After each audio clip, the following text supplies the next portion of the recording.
Session to order. The time is 4:30. It is Tuesday, April 2nd, 2019, and we are in the Joe N.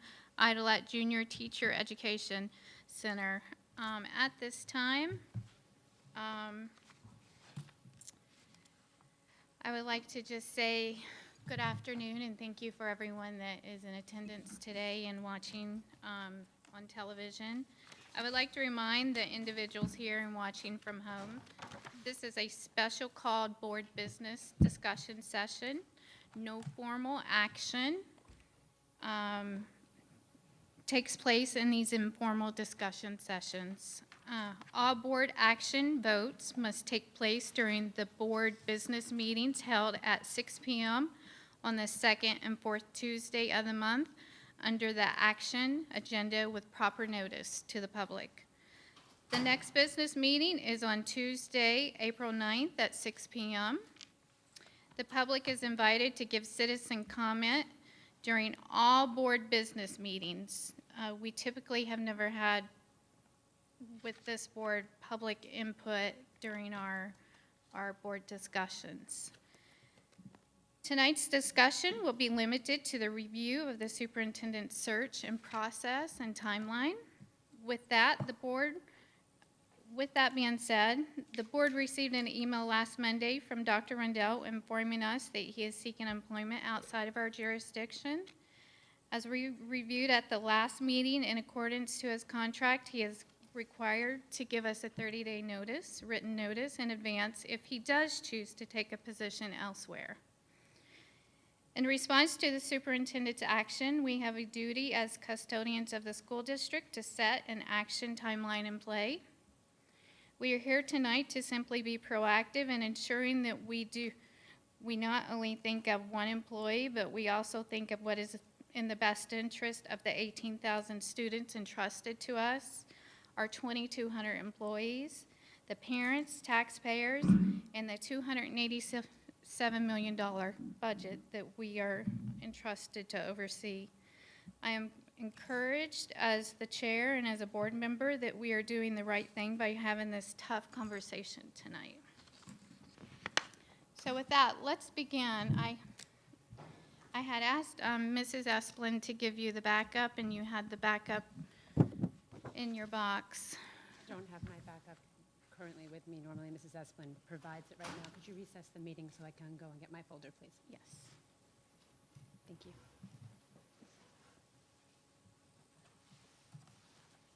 Oh, thank you, Mrs. Hoysel. Always prepared, like a Girl Scout. Thank you very much.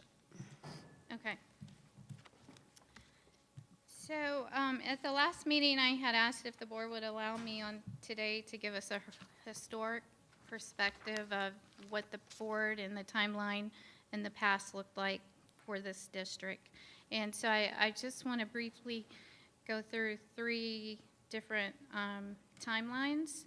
So looking back to the fall of 2014, Dr. Adams gave the board a 10-month notice that she was retiring in June of 2015. And that was at the time that we were looking for Dr. Rendell.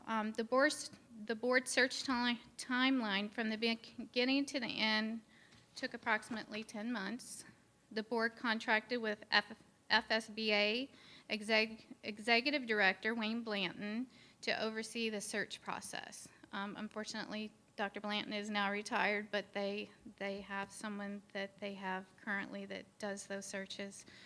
No interim superintendent was needed because Dr. Adams was a part of the process, which led to the hiring of Dr. Rendell. So we look at 2011. Dr. LaCava finished his contract. Dr. Fran Adams was hired to take his place. No outside interim was needed at that time. And then we go on to 2008. Dr. LaCava was hired to replace Dr. Tom Marr. Tom Marr was terminated by the board 18 months prior. The board hired an outside interim superintendent, Dr. Pat Pritchett, for 18 months to stabilize the district and assist the board through the search process. The board at that time also utilized the expertise of FSBA for the superintendent search team to conduct the search. So historically, the board has utilized FSBA to conduct the search process from beginning to end. So right now, what I'd like to do, I'd like to go through, briefly go through some of the steps and the timeline that the FSBA has provided me, and it's in your backup. Mrs. Zork, I'd like to make a comment if I could, please. We currently have an acting superintendent. He has not given notice. He has not been given notice. He has not resigned. He has not been terminated. I feel that the entire conversation about a timeline for a superintendent search is premature. We've never had a conversation about whether or not to allow the superintendent's contract to go through 2020.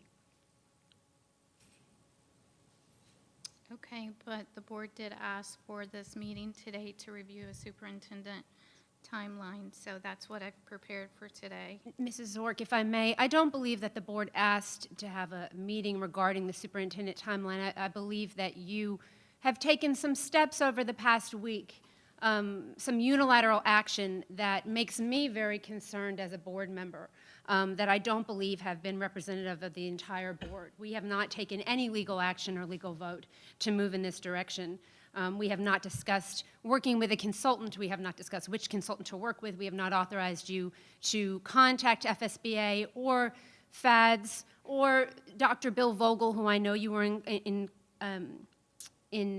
conversation with regarding perhaps a possible presentation regarding a superintendent search, as well as interviewing or speaking with Dr. Pat Pritchett as of this past Friday, and then taking him on a tour of the district office and introducing him to staff, which, in my opinion, was truly in an effort to undermine the superintendent and to intimidate his staff.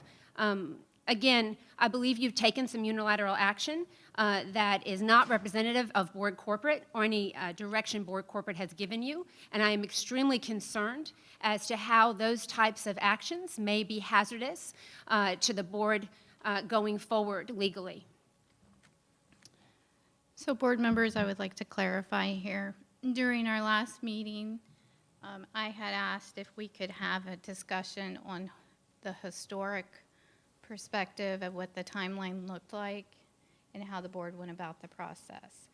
So in doing my research, what I come across is the board did utilize FSBA, and in learning about that, I had called to just understand the process that we had used in the past.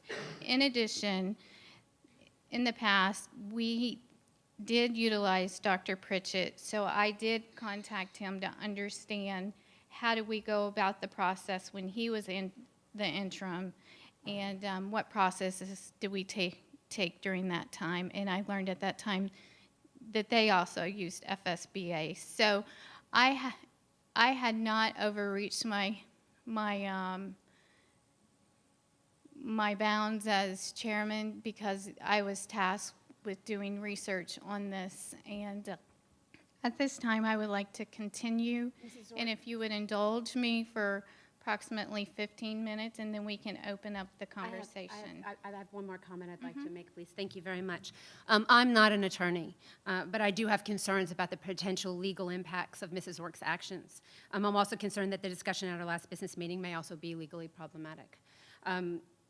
We, in fact, do have a contract with Dr. Rendell.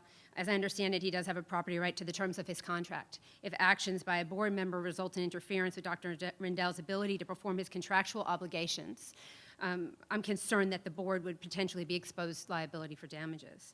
I think it's very important that we as a board going forward speak about the authority of the position of chair, and I have put it on for a discussion session on April 9th to speak about board governance and, once again, operating protocol. I say this because I do believe that Mrs. Zork has taken unilateral action, has not considered all board members' positions going forward. And I caution the board as we continue in conversation about this very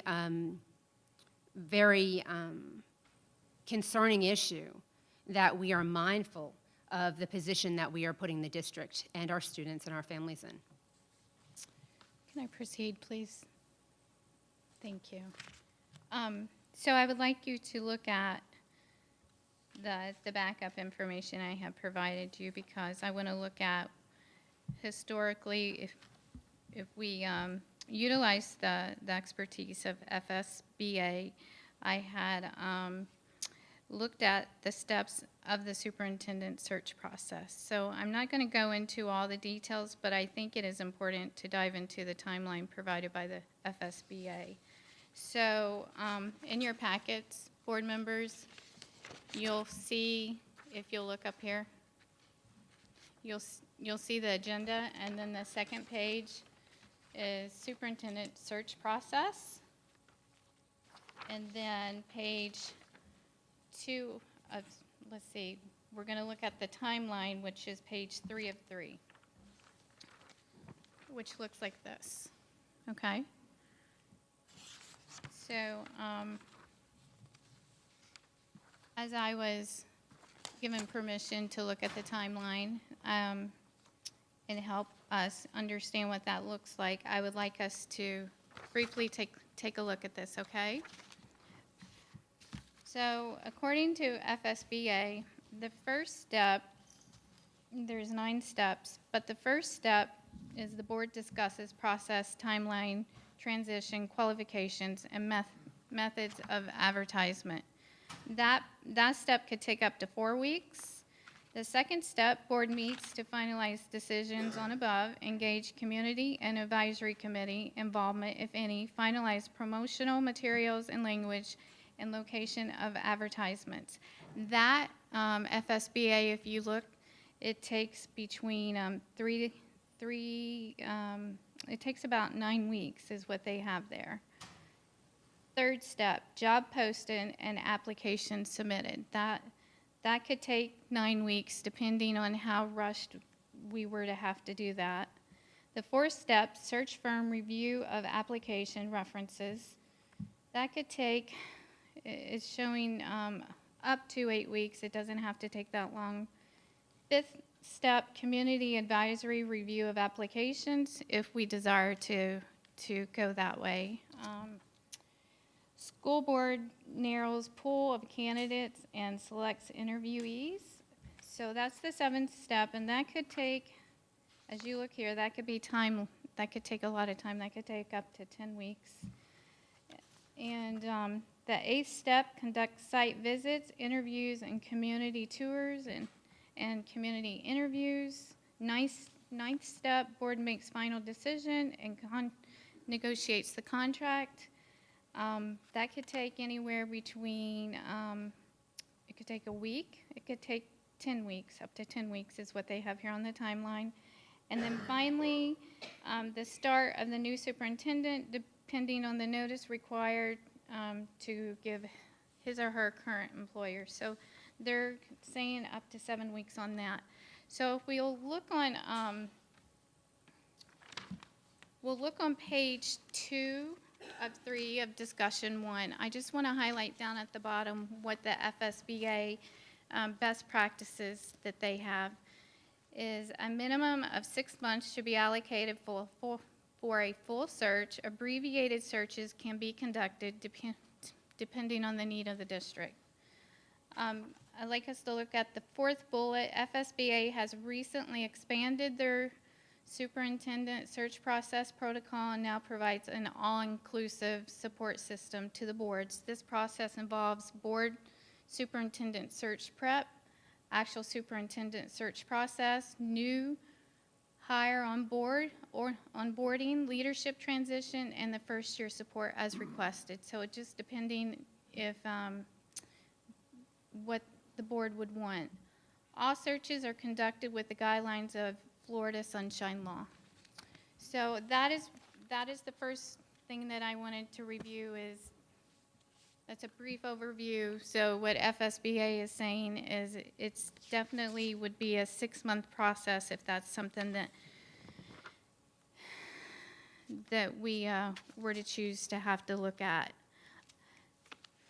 So next, what I would like to do is also look at the FSBA superintendent search proposal presented to the Hernando County School Board on 7/24/2018. So when I was researching to get a better idea of what does the FSBA, I I was given the link to Hernando County because they presented to them back in 2018, and it was actually televised, and I had asked Mrs. Esplin if she would share that information with the board ahead of time, and it was about a 20-minute presentation that they had given to that board at the time. So the Florida School Board Association Superintendent Search Services Hernando County School Board proposal is a part of your backup if you would like to take a look at that. So if you'll look on page 1, this is discussion item 3. I'm not suggesting that we use FSBA, but I am just presenting the facts that this is who we used before in the past. Historically, we've used them for 2 of the last 3 searches. So let's take a look real quickly at what the FSBA offers in their proposal and what they do. The FSBA Superintendent Search, oh, I'm sorry, 1 of 13, and then on the back of it. So, Superintendent Search Expertise. I just want to highlight that since 2006, the FSBA Superintendent Search Team listed below has facilitated superintendent searches for Osceola County, Sarasota, St. John's, Alachua, Flagler, and Brevard County school boards. And they have provided those references in the back of this information, and I would encourage anyone that is interested in learning more about the process, they could directly reach out to these chairpersons that's listed in the back. So I want to go on to page 3 of 13. In the proposal, they went through why select Florida School Board Association for the search. They also went through a superintendent search team. The key members of the search team is former school board and 3-term Florida School Board Association Executive Director Andrea Messina is part of that search team. In addition, Dr. Bill Vogel. So you did hear Mrs. Justice mention Mr. Bill Vogel. Well, he is the one that actually has replaced Dr. Wayne Blanton. So that's why Dr. Wayne Blanton had suggested I reach out to Dr. Bill Vogel, and fortunately, we had already met Dr. Bill Vogel when he was here giving us our finance training. So Dr. Bill Vogel is also a part of the search team, in addition to John Reichert. John is a Executive Director of Human Resources professional, and so he is a part of the FSBA team.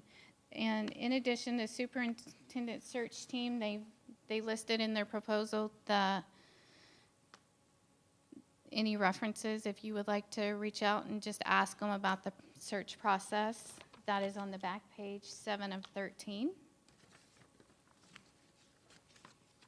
And of course, we've already went through the timeline and the process.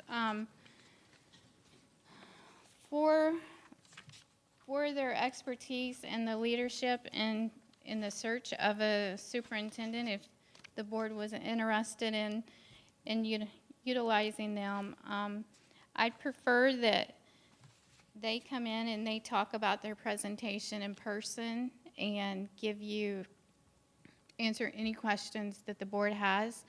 By having them come in, that would not bind us to being committed to them. There are several search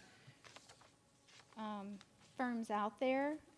I just had found this one because this is the one that we had used historically, and it seems to be the one that a lot of the school districts are utilizing. I wasn't familiar with the names of any of the others.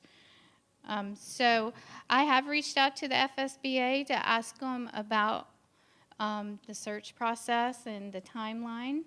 And instead of me trying to fill in the blanks for them, they did say that they would be available to come either next Tuesday, April 9th in the morning, or they could come Tuesday, April 16th at 4:30 to 6:30, if the board wishes for them to come and just talk to us about the processes and just answer any questions that the board has. Just one moment. I just had a question, if you could repeat that. I'm sorry, I missed. Could you just, who said they would come and when did they say they would come?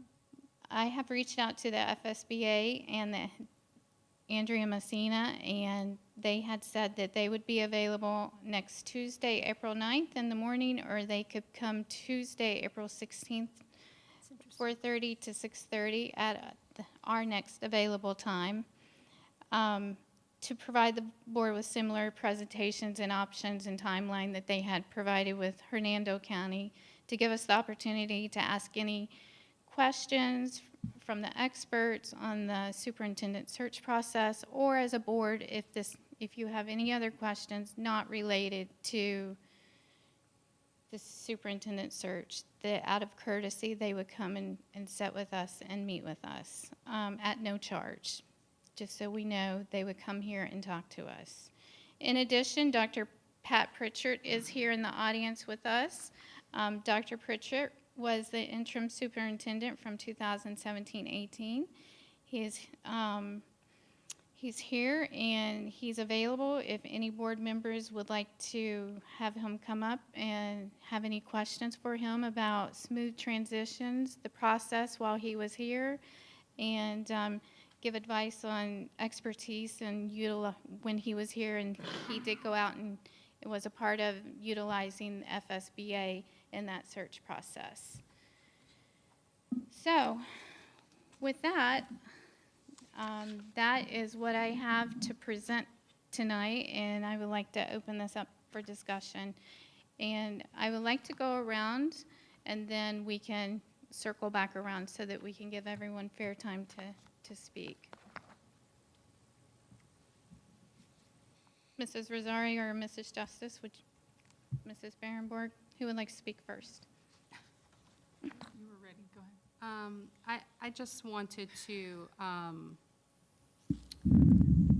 respond to something that Mrs. Justice mentioned, that you were unilaterally working to this end and that you unilaterally called this meeting when in fact you had consensus from board members at the last board meeting.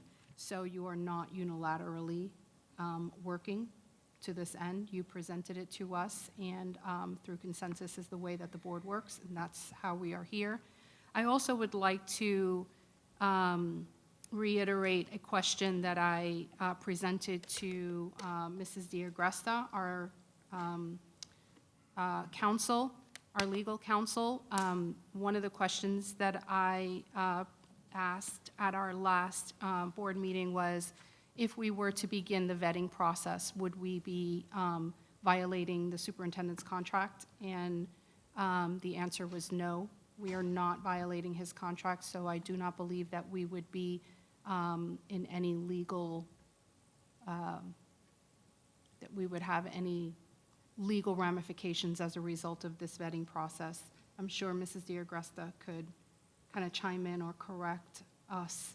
I don't believe that Mrs. D'Agresta, being our legal counsel, will allow us to meet or would allow us to pursue in this manner to discuss this if we were violating any legal grounds or, pursuing or, going in the direction that would cause us to have some legal issues later on.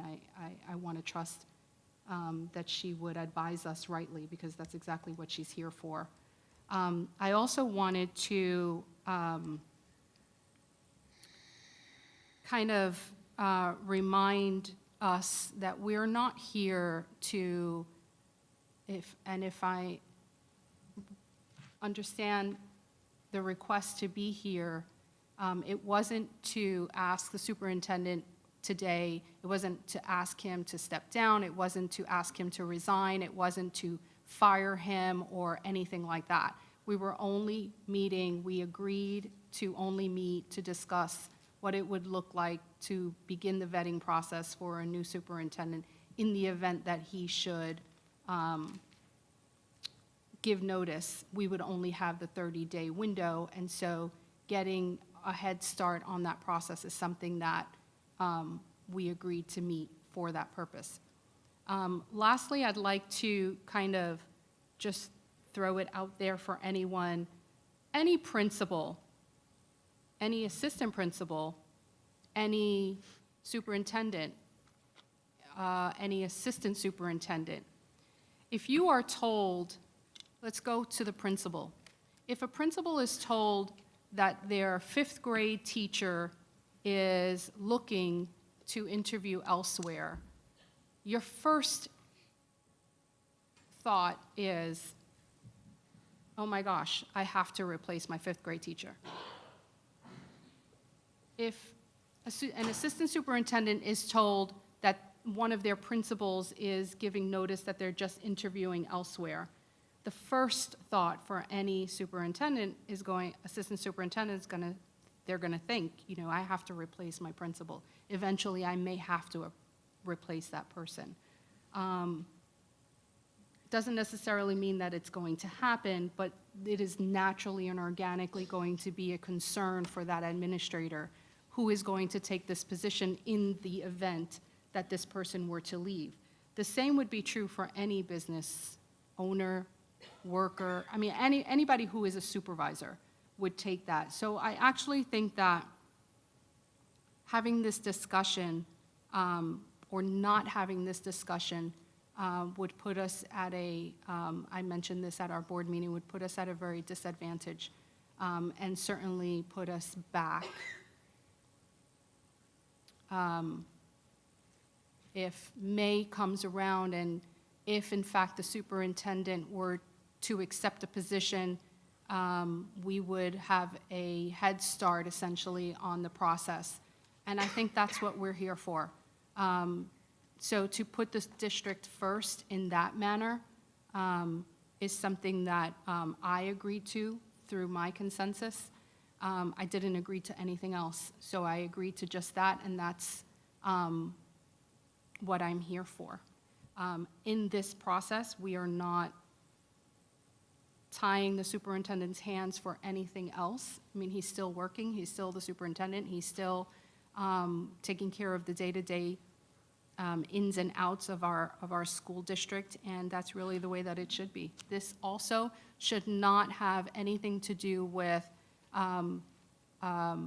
talking badly about our schools. I want to leave our schools out of this. I don't think that our schools and our children should be affected. I have heard from the media some indirects regarding some schools and some principals, and I think that that's inappropriate. Right now, the discussion isn't about that. Right now, the discussion is only about, the vetting process. So I'd like to keep it to that. Just before we go to Dr. Schiff, one of my final questions to the board is, are you interested in having the FSBA come in and present what they have done in the past in helping us through the search? Maybe, if I can answer that closer to the end of our discussion. Mm-hmm. I have reservations about the legislative platform of the FSBA. I like some of the things that they do, Mm-hmm. but there are some things that I have concerns with, and primarily it's the concern about school choice. Okay. But if I can answer that closer to the end of our meeting, I would like to reserve that opportunity. Okay. Dr. Schiff? Well, I've written and rewritten these notes about 16 times since last Tuesday, and now I'm not going to use any of them. Oh, no. I have a number of concerns. And although I have them all neatly organized here, I'm going to speak more from where we are in this moment, not what's on this paper. I would like to hear from Ms. DeGresta about Mrs. Justice's concern about legal implications, and so we'll come back to that if we can.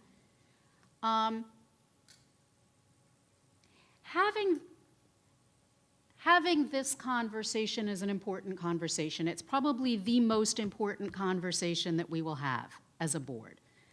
I am concerned about the ways in which this conversation has occurred. I'm concerned about the ways in which we received information from the superintendent. I'm concerned about the ways in which we had a conversation last Tuesday, at which I was not prepared in that moment to have more conversation moving forward in the heat of tension and drama and conflict. And I will stand by that is never the best way to have such an important conversation. And so there have been a lot of interpretations about what that meant or didn't mean. And I will never have a conversation of this magnitude when tensions and drama are that high. So for the record. That said, to have this conversation is either timely or extremely premature. And we haven't had that conversation yet. So to have this conversation, when there are a number of things sort of floating around unsaid, leaves some ambiguity.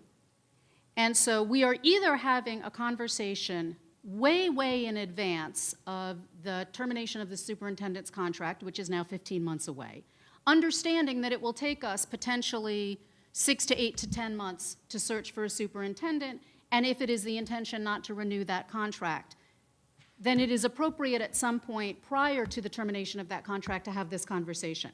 I'm not clear that we're there. I am clear, however, that we are now in the midst of a conversation, and irrespective of my feelings about how that conversation got started, here we are. So to have that conversation, and to have a conversation about timeline, seems to necessitate a conversation, not in this moment, but moving forward, about what our intentions are as a board, what our intentions are with the superintendent. And I am concerned, and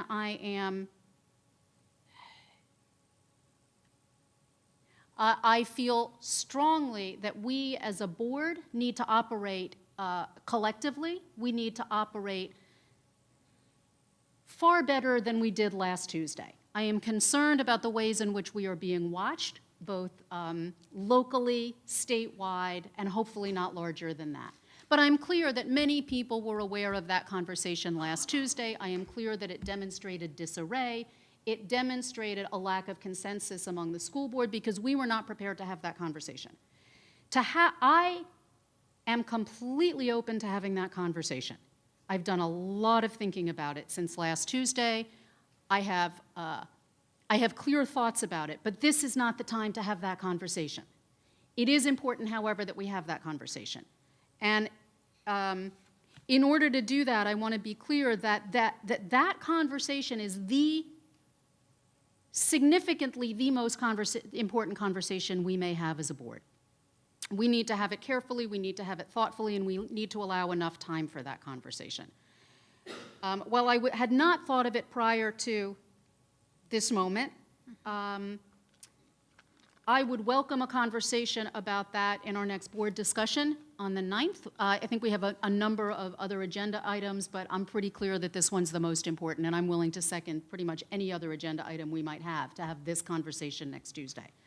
I'm not ready to have FSBA come in prior to having that conversation, because if we're going to have a conversation about a superintendent search moving forward, it's premature to have that conversation when we have no idea what that timeline is. So we need to have that conversation first.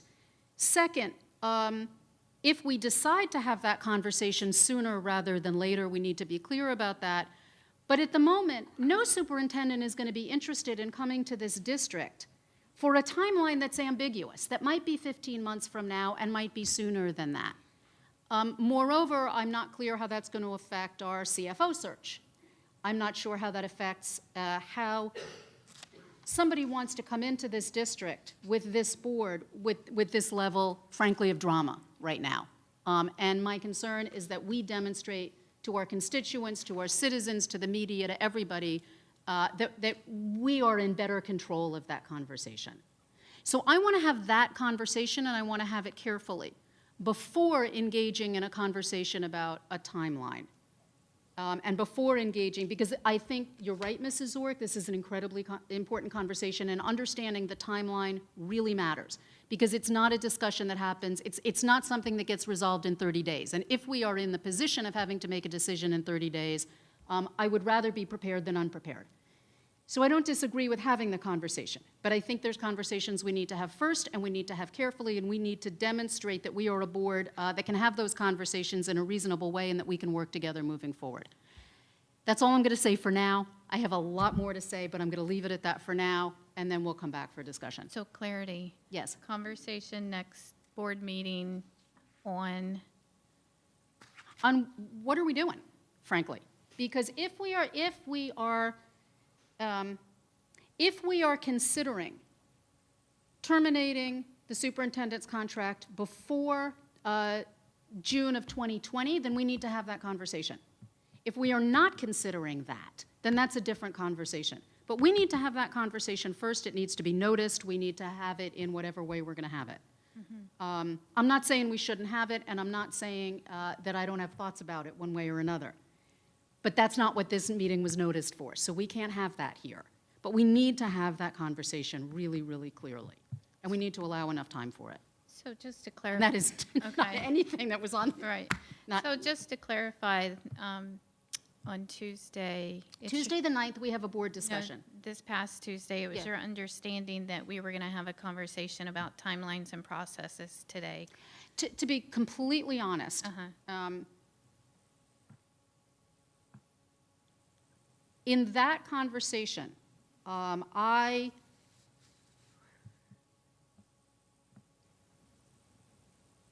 was not clear which conversation we were going to have today, to be honest.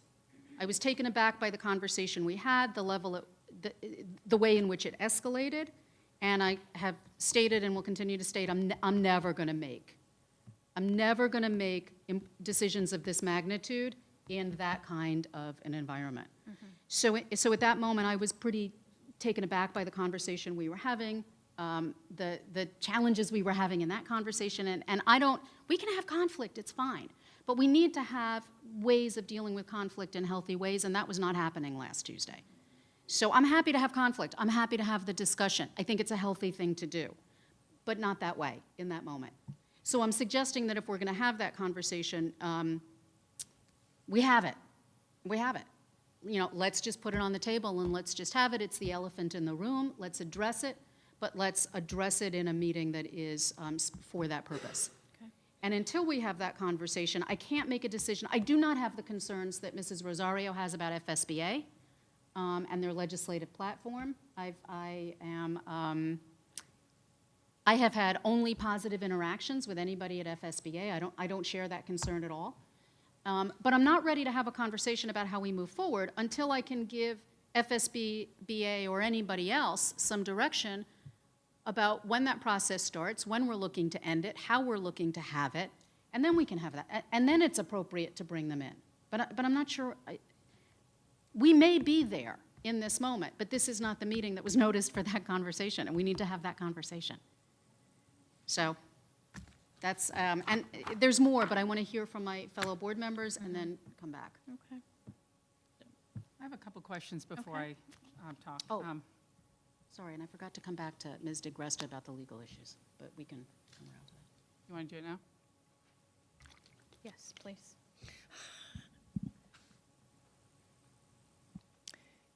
The topics that you're discussing right now are appropriate for this board meeting, and I am not hearing anything that makes me want to interrupt a conversation. And I want to submit to you or to any board member that if I hear something that could lead to a later legal issue, I will be the first one to jump into the conversation and ask for a moment. So can I clarify that thus far, you are not aware that we are in any legal jeopardy? Not by what I've heard right now. My crystal ball isn't working for the rest of the day yet. So I want to reserve the ability to say, excuse me, may we have a moment? Thank you for clearing that up. Thank you. Okay, so first question. Well, I know that we're one of the only two counties that are not FSBA members, correct? Only two.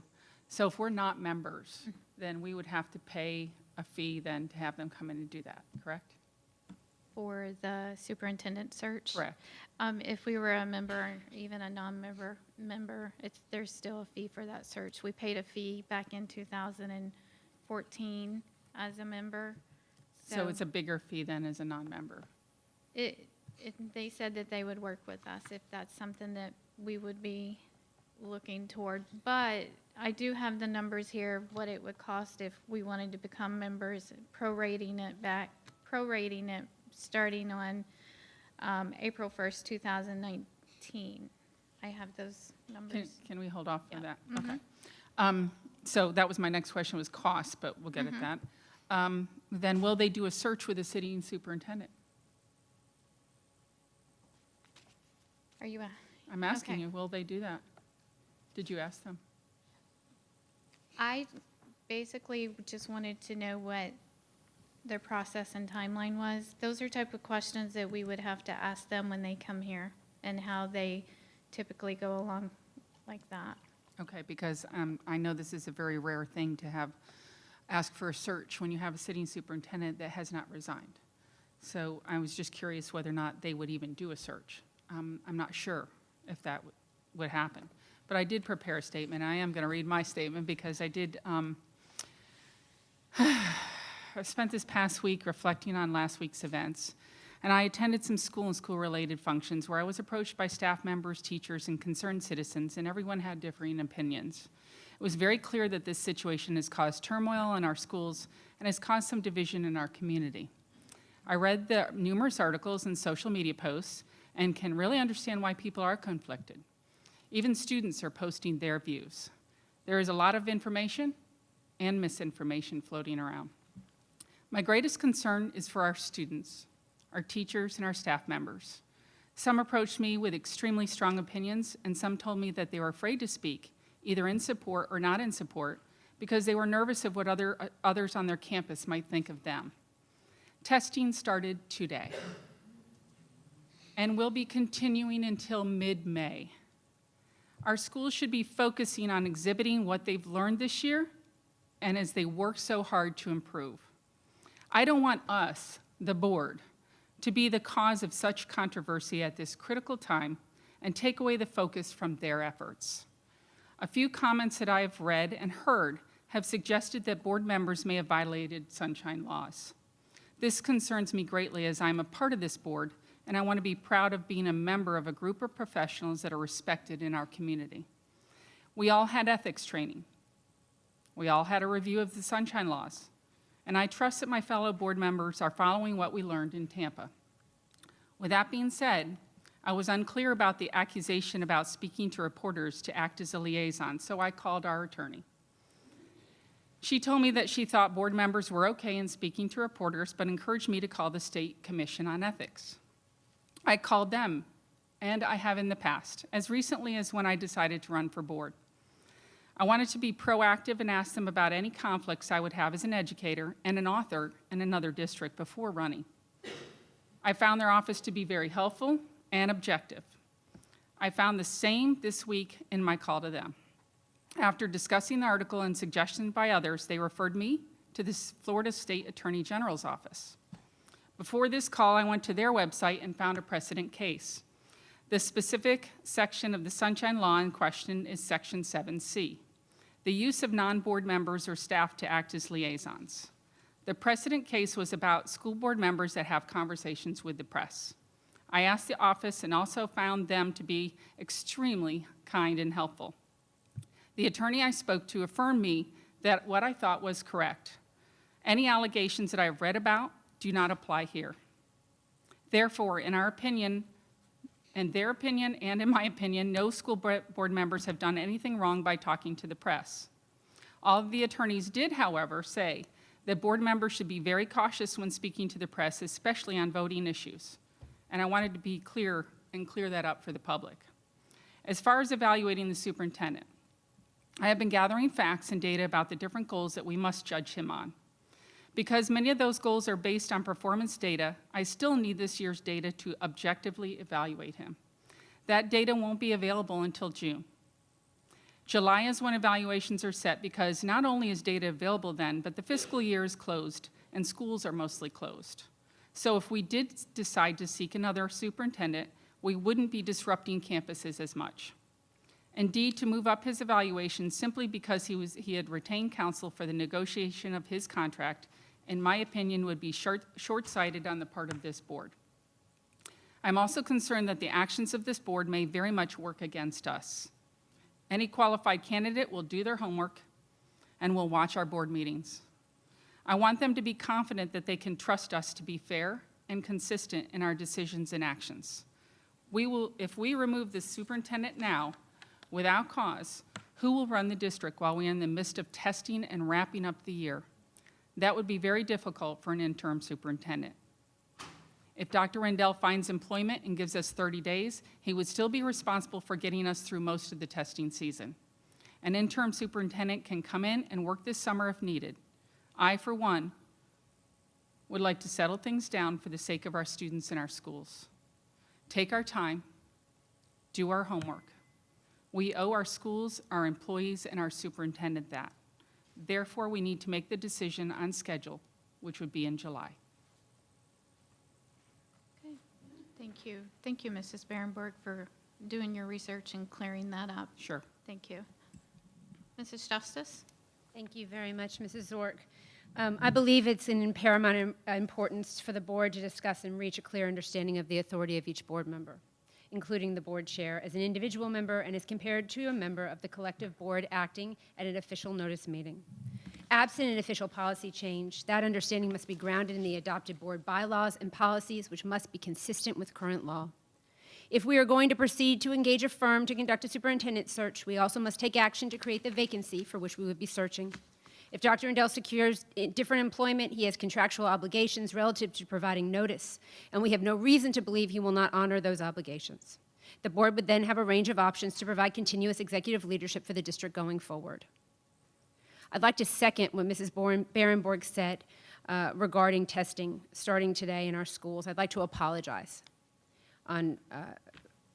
because I feel that this has caused a lot of disruption amongst our schools and for our teachers and our staff. And I apologize for that. I hope that everyone had a good day today, that students felt positive and happy and successful. And truly, in all of the conversations that we seem to have, the students seem to be left out of those conversations, what is best for our students and our staff.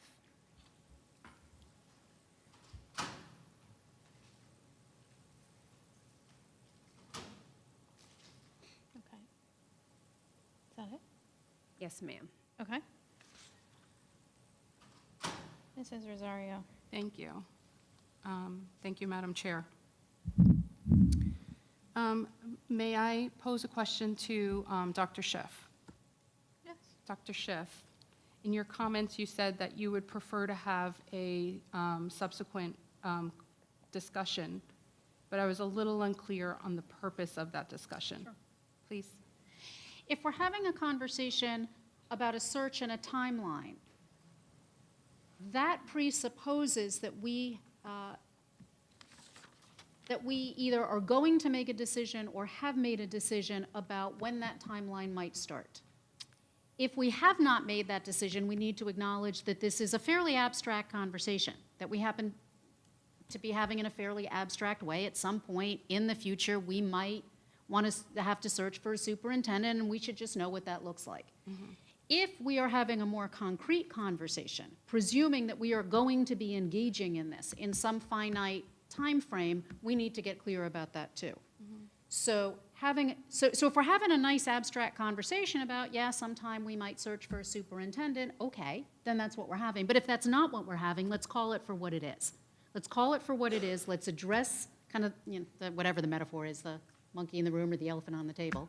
And let's have that conversation. Let's not avoid it. Let's be straight about it. Let's be direct with one another about it. And then let's move forward. I echo Mrs. Berenberg's concerns about testing.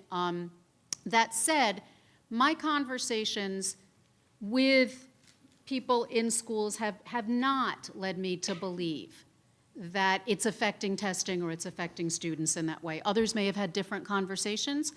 My experience in the district and at schools is that business is getting done. Business is going on as business needs to get done. And the business of the district continues to happen irrespective of our conversations.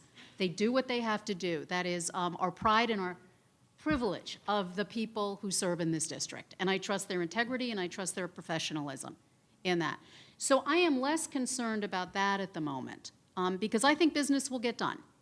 And I have not heard anything suggesting it doesn't. Again, anybody at the table may have heard something different. I have not. Whether or not we want to have this conversation as soon as next week or after, in light of what happens between now and the end of term, then we should discuss that too, as Mrs. Berenberg raised. Whether or not we should have that conversation immediately, because here it is sitting in the space, and whether we like it or not, we're in it. So either we have that conversation now, or we say, it's testing, let's get back to what needs to be done to finish out the academic year, and then let's have that conversation. I haven't made I haven't, So Yeah, but- we're going to go around. So she had a question. She asked She Dr. answered, but I just So, wanted to go finish ahead. my thought, if that's okay.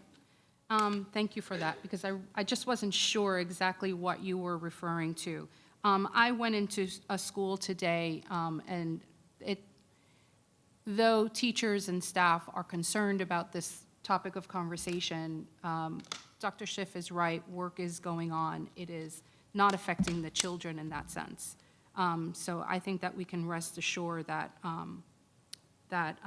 this conversation is not going to impede their work. I will say that as we were going around, I'm glad that I kind of reserved some of my comments for after, because my initial thought when I said that I wasn't sure about the FSBA, I think I was thinking along the lines of becoming a member. I'm not sure if I want to make that move right now. I'm not sure if I want us to go in that direction. But in hindsight, as I'm thinking about it, having them come and talk with us wouldn't hurt, because they're coming for free. Is that right? And a lot of the questions that we have, they could very well answer. So if we were to meet about this on our own, we would sort of be going around in this hamster wheel, because we have 3 new board members and not, anyone who would have some of the answers to the questions here for us. So having them come in would be that, the voice of reason, sort of say, in this process. So to that end, I would welcome them coming in. I would welcome them meeting with us, since they are going to do it for free. It's not going to hurt us. In fact, it might actually answer some of the questions that you indeed have about that, what it would look like going forward. Something else that I wanted to point out, which is a personal reflection, is that I don't think that searching for the CFO or any other position might be a hindrance in this. I actually think that some people might look at us as a board that is working hard to do the right thing for the school district. Again, I go back to the same admin 101. If someone on your team gives you notice that they are actively interviewing or seeking a position outside of the jurisdiction, you would act on that naturally. You would act on what that would look like and when you would worry about when that's going to happen, and will you need to replace that person, just out of, again, it's admin 101. Okay, and the last thing that I wanted to mention regarding this is, if we looked at the timeline, even if we were to wait until the superintendent's contracted date for renewal or non-renewal or whatever that would be, which is in July, and have that conversation after the data comes in, that would only bring us to possibly the second step in this entire timeline. That doesn't hurt us, in fact. The first step is board discusses processes, timeline, transition, qualification, methods. That'll take about 4 weeks right there. And then the next step is board meets to finalize decisions on the above engaged community and advisory committee involvement, finalize promotional materials, and language and location of advertisements. That actually brings us to the date in which we would regularly discuss, his renewal or non-renewal. So to get only 2 steps into the process, we would already be at the end of the year. Everybody's done. We're only just discussing in those first 2 steps. We're not doing anything. There is no posting of a job. There is no seeking a new superintendent. There's none of that is happening at this point. So we wouldn't then begin to post the job, it seems, until after July or whenever that would be thereafter, that process. So starting it now, again, I think might, it will give us a heads up in that process. Rather than starting it in July from step 1. We already get those discussions underway. We already have the FSBA, come in and answer all of the questions that we need, because how are we going to move forward if we don't have professionals who have already done this, walk us through that process? So I wanted to point that out because I noticed that as I was listening around. Some people, I think it was Dr. Schiff who was mentioning that we might actually, it was Mrs. Barenborg, that we already have a sitting superintendent. So that might actually be something to consider, that we wouldn't be posting anything before, his renewal of the contract. So I think bringing them in, Madam Chair, I would welcome their expertise, their guidance, and their support in understanding that as a new board, we may be faced with some very difficult decisions. And I certainly would want to make those decisions with as much information as possible. So I'm done with that. Thank you. I'm going to pass for now. Okay. Mrs. Barenborg? Yeah, you mentioned that, I think the comment was something about, as a principal and you had a teacher leaving, that, if, can you repeat what you said? I said, if you're a principal and you have a 5th grade teacher who tells you that they are looking to interview elsewhere, or, that they possibly may be leaving, your first inclination is to begin to wonder, if this person leaves, I need to replace that teacher. So I've been in that position. Yeah, I So know. I can tell you how I thought. Yeah, you do. You worry about that. But there are rules you have to follow. Yep. And the rule you cannot follow, or you cannot do, is go seek other people. They're sitting in that position. You cannot go start recruiting a teacher while you've got a teacher in that position, okay? Because then talk about getting in trouble, we would get in trouble. So we don't do that. As a principal, I've never, yes, I want people, and yes, I might put the feeler out there, that there might be something, but if I go and say, especially if somebody says that to me in confidence in a one-on-one conversation, that I've applied for something, it's not my job to go out there and start recruiting and trying to find somebody, because I can get in trouble for doing that. And so we have to be very cautious the way we do this. And you're assuming he's going to get the job. No, I'm not. I didn't say that. Okay, well, when you're saying you I want to didn't say start that. this process and start doing it now, what you're assuming is that he's going to leave. It's either going to be one way or the other. He's either going to leave because he gets a position, or he's going to leave because we do something about that. And like I said, if we do something about that now, which is what you really should be doing, I think we're putting the cart before the horse. If we do something about that now, we're going to disrupt everybody. And you may think that everything goes on like clockwork, and the teachers are still teaching and the kids are still taking tests. But let me tell you, even on the campus I was on today, there was talk about it. And that talk among people on that campus is not healthy for the campus to go on about their business, because people feel very strongly one way or the other, and it's very divided.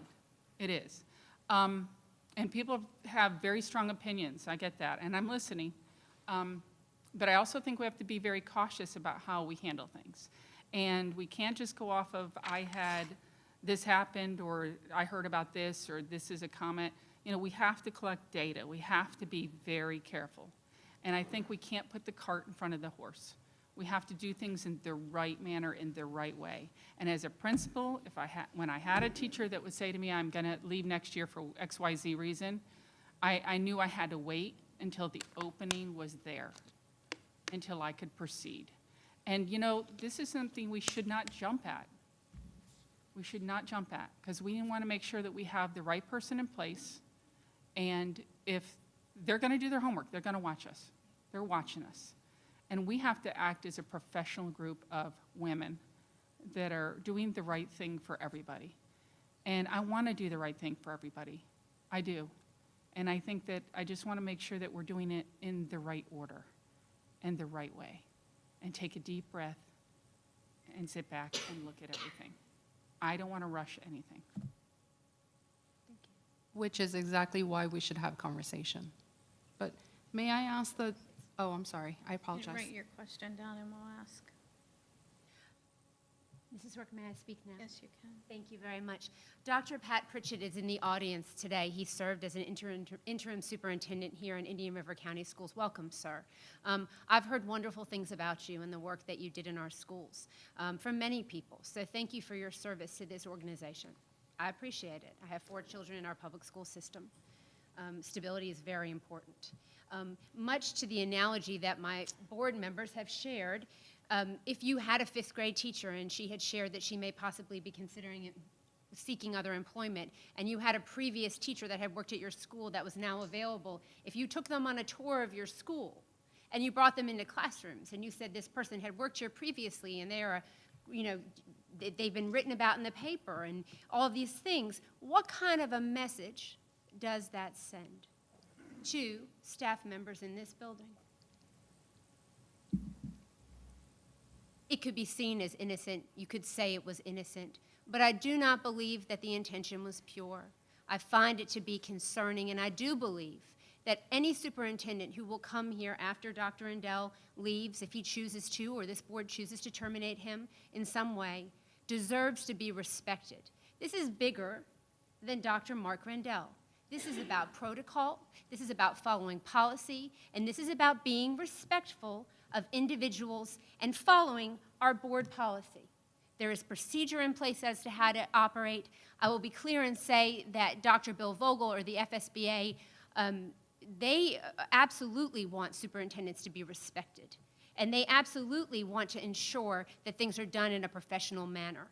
And it is my understanding that what happened on Tuesday night, it is my belief that what happened was not professional, that we are putting the cart in front of the horse. I do welcome Mrs. Schiff's suggestion of having a broader conversation, a bigger conversation about how to move forward.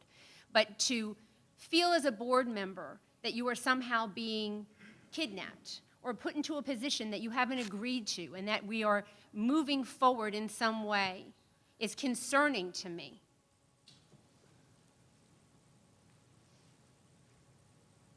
Okay. I've let each board member speak twice, so I'd like to speak at this moment. I feel like we are having a good conversation. I felt we were having a good conversation the other night because we have to operate in the open.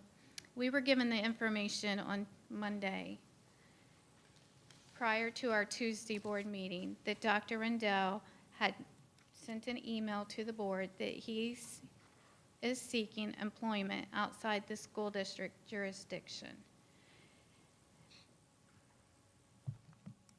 The reason that we're even talking about this is because Dr. Rendell has given us that notification. We are talking about that because in his contract it says that if he does obtain a position, that we have from him a 30-day written notice. And because we have vacancies in this building and because we are short-staffed on administrators, it would be devastating to have Dr. Rendell leave within 30 days and not already have some type of discussion about this. What does a timeline look like? What are the processes that we have to look at in the event that he does leave within that 30 days? And I felt like it was a very timely conversation on Tuesday, and unfortunately, because we can't talk about this outside of being up here, if I waited 2 weeks to talk about this as board chair, then there would have already been all these speculations, and the conversation would have had already started in the community. It's our job, even when the conversation's tough, it's our job to bring that information to the public. And as chairperson, it was my job to bring this up. I do want, fortunately, I do have my script from which I spoke from last Tuesday. So I just want to clarify something. So on the second page of my script, I had asked the board, I said, I would like to call for a special discussion session set for April 2nd, 4 to 5:30 to review a timeline and review research on how the board in the past have historically went about the superintendent search. So in doing so, I went back, I reviewed the timelines through going back on our website, which you can go back to 2011, and prior to, if you want to go back any later than that, it's not on there, so you have to really start digging. And so fortunately, Dr. Pritchett is here in the community, and he was able to come and meet with me on Friday, and he was just able to review what the board did in the past and how he was utilized. And it was very comforting to know that even though that was not a pleasant time at that back then when that superintendent was terminated, that someone like Dr. Pritchett was available to step in. And I want to make it clear, Dr. Pritchett is not looking for a job. When I did call him, he was actually out on the golf course. He is not looking for a job. He just come in to give me some perspective on how the board had went about during the 2007-8 time frame. And Dr. Pritchett was actually the superintendent at the time that had, with the board, had purchased this property. So he had never been in this building.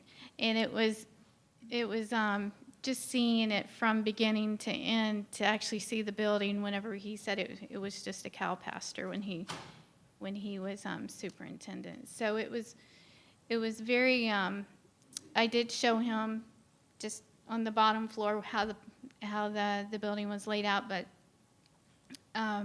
so I think something's trying to be made of that that's not there, so I just wanted to clarify that. So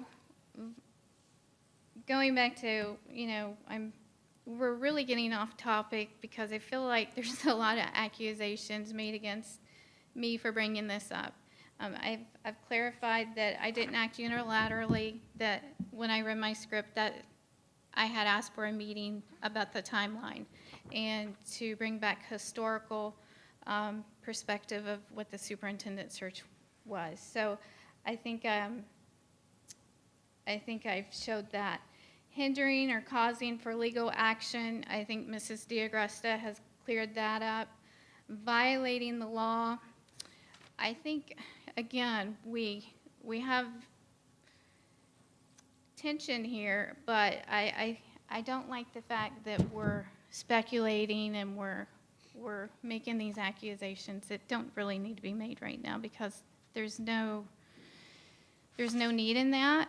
We need to stay focused, and we need to stay on task of what this is really about. And I don't find it's the way it's being presented isn't in a good spirit of trying to work together as a board, because there's just no validity to what's being said. Now, going back to Mrs. Berenborg saying, I just want to mention you had mentioned about violation of sunshine. The only place I've seen that or heard about that was in the newspaper. And so if we're trying to tell everyone, don't believe everything you read in the newspaper. So I just want to clarify, I want to ask any board members if they are, can I ask that?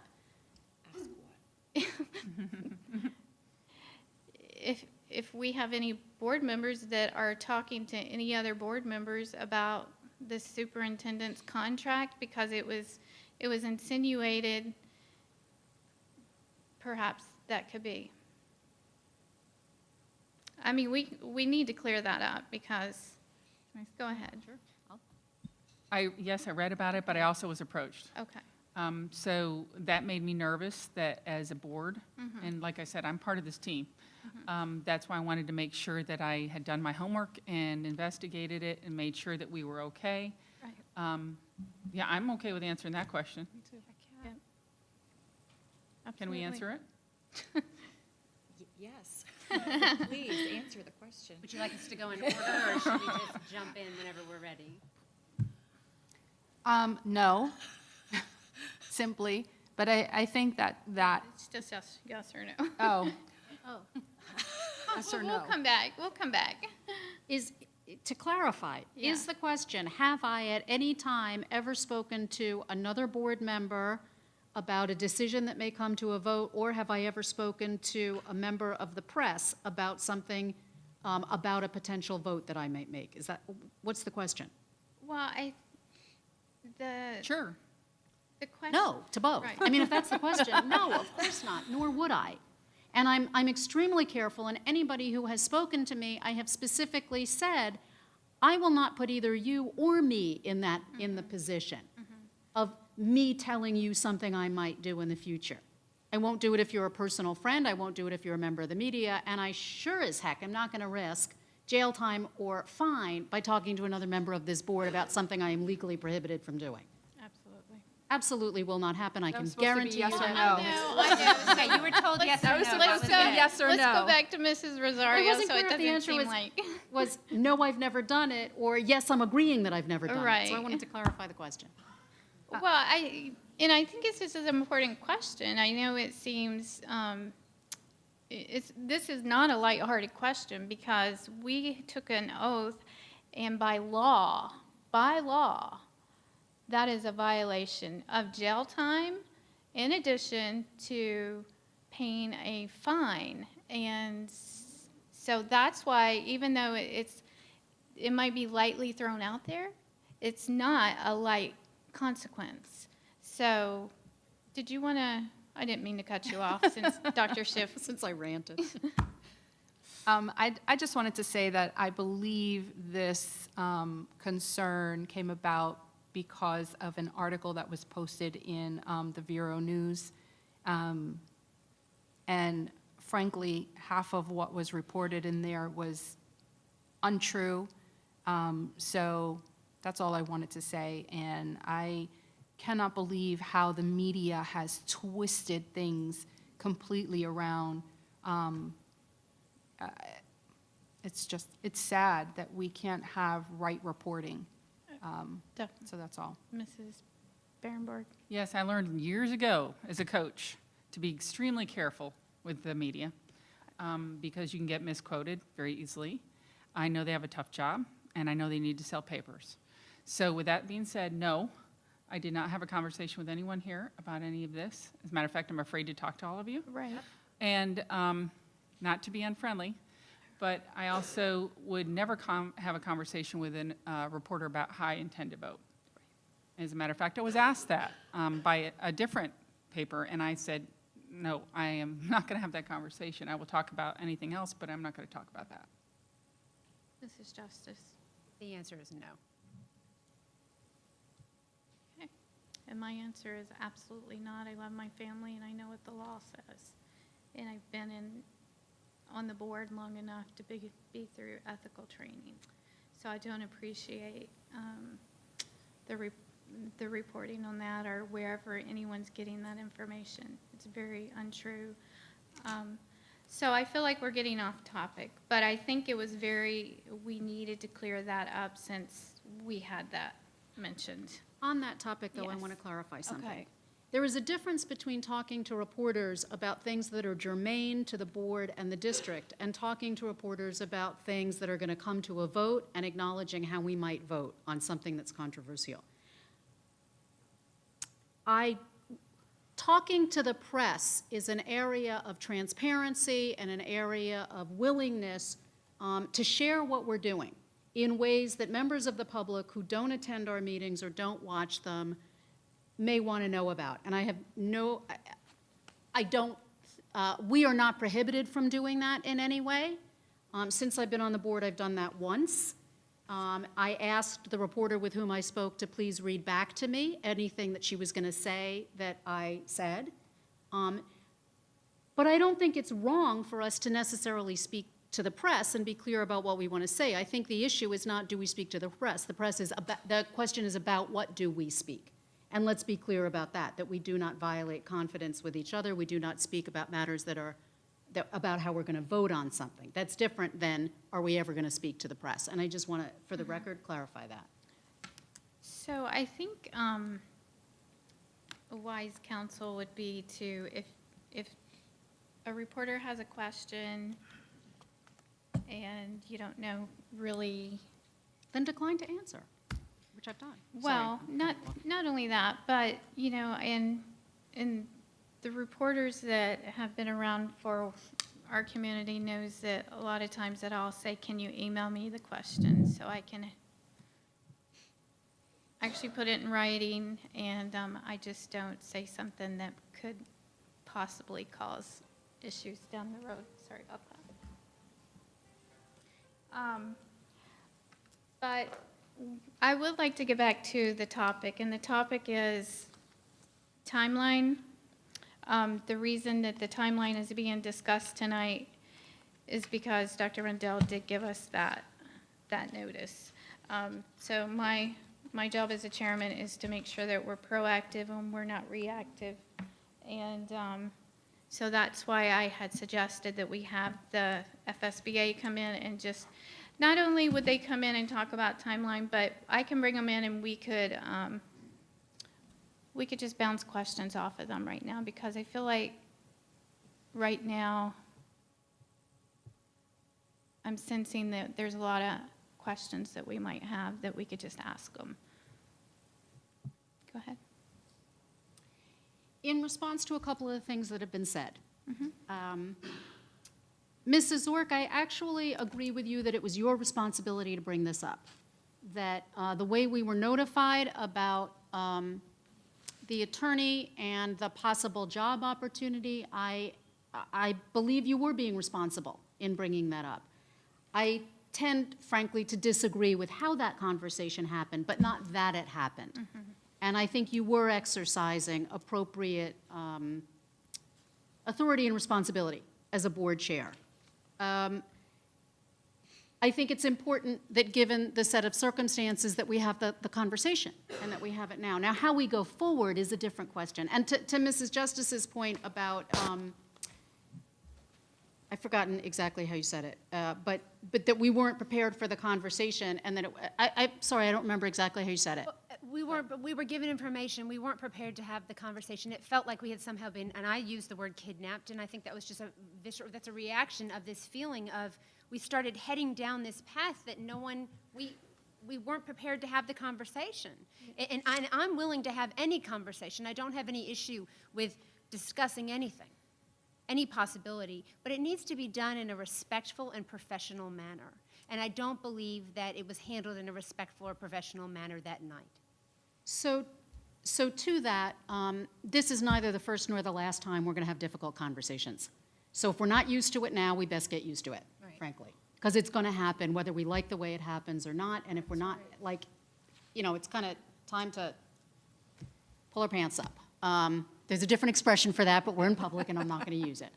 But we're going to have tough conversations, and they're not always going to go the way we think they should or we want. And it is our job as elected officials, as adult women, as responsible people, to just to have those conversations. Also, Mrs. Zork, I would say that if we are to find ourselves in a position where we unexpectedly need an interim superintendent, it is being responsible to find out what that looks like and how that might happen. If you were not here at a time when that happened in the past, I was not, I would say it's responsible to do that, and I don't fault you for doing that either. Thank you.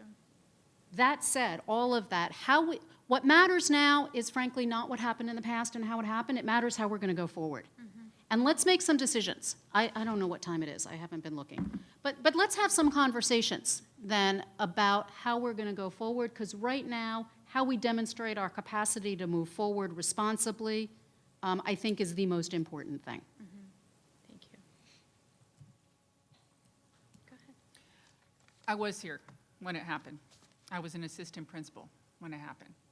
It was very disruptive, extremely disruptive to the schools. It was one of the reasons I left this district. It snowballed some things that happened throughout the schools, and it caused turmoil. Why do we want to cause turmoil right now? Today was first day of testing. That's the part I'm worried about the most. I'm worried about the students and the testing. There's, like you said, I do have questions. I do want to know more. If he decides to leave in 30 days, I don't want to be off the hook, but I also don't want to rush to find somebody. The last time it happened, Dr. Teskey was made the temporary assistant superintendent, I believe, interim superintendent. And then I know Dr. Pritchett came in. I don't know if you remember me from back then, but I was here. I just know that it caused lots of turmoil. And I don't want to do that. People are already upset about how they feel one way or the other. They are. And if we're going down this road, let's go down it very cautiously, because I don't want to do that to our schools. I lived through it once, and it was tough. And you may say that it doesn't affect the schools and the business of the schools. It really does. It affects the faculty and how they treat each other. It affects, we're hearing from students now and how they feel about it. And I just don't like the timing. Mrs. Justice?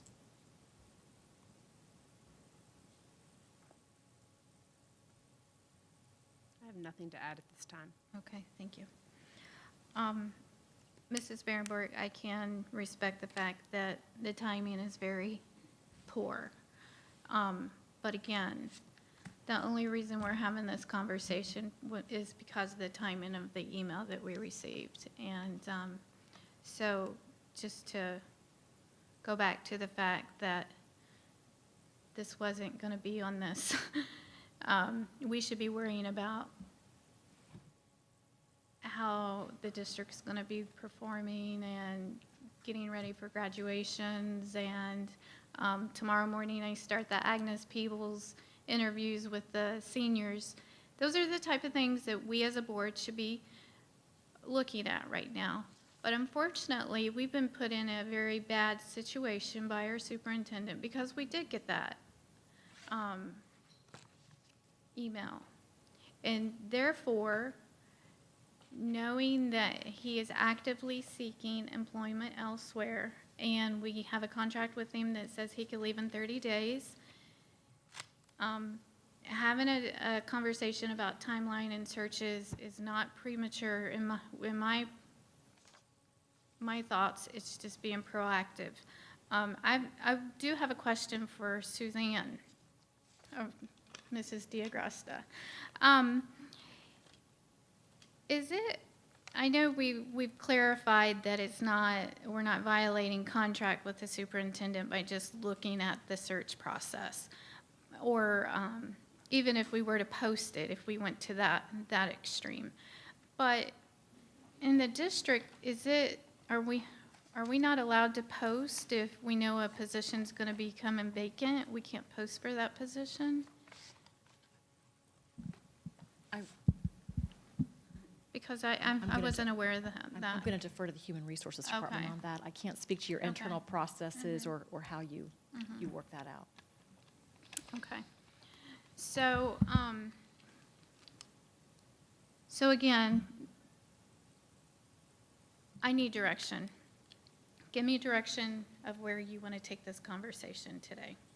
What's the next step? My preference would be, let's have FSBA come in and really talk to us and be there and give us guidance as the experts on, not guidance, but if we have questions, because we can't talk to each other. And the only people that we can really reach out to is the FSBA. So I think it would be very wise for us to have them come in and talk with us.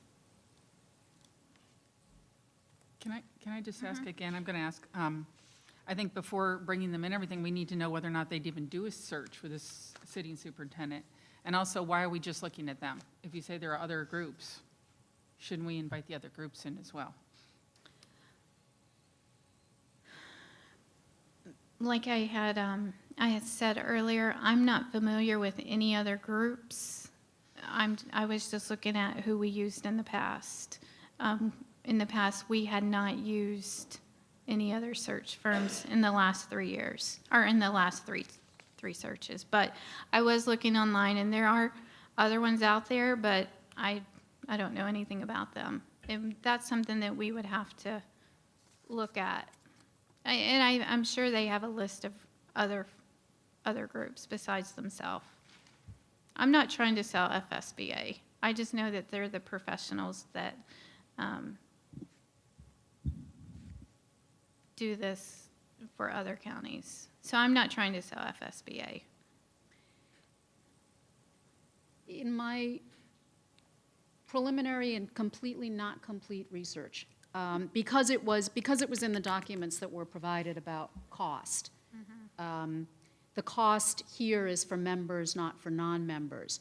But my understanding is that even as non-members, or if we were to join FSBA, the cost for FSBA to do it is considerably less than an outside headhunter, which is likely to be double that.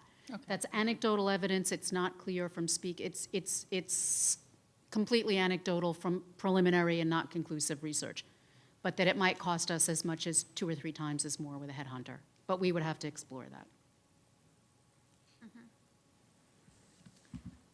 Mrs. Berenberg? Again, I'm worried about cost as well, because, you know, Right. let's look at our tight little budget we've got here, and, you know, here we are looking at spending more money.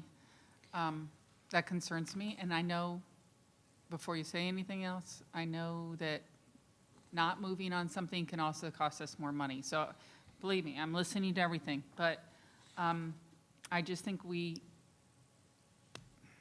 need to settle things down.